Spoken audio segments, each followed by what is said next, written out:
Good morning ma'am. Thì tôi ready mid zone rồi ok cover lo sala gen cover lo sala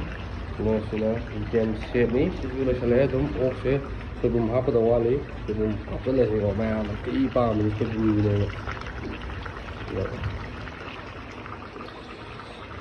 sebelum ok lah masalah ni ada ni kesana hari ni sebelum ok lah ya thì mấy cái là có tính mua ra đi cũng có mà tôi hết đi mua ra đi mà thì mình rất có xa chứ có cái nó cũng anh cũng có mà cái một cái thằng ngon luôn mà tôi này tôi mà cái gì đấy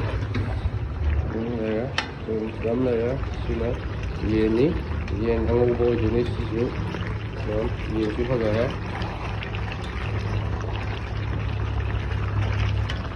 đó gì ăn cái xếp ở dưới này rồi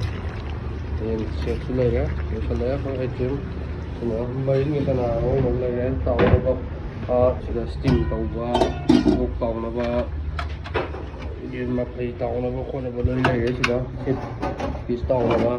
và thôi gì mà là xem cái cắn nó gì để thành tất cả nó xuống tới cho nên là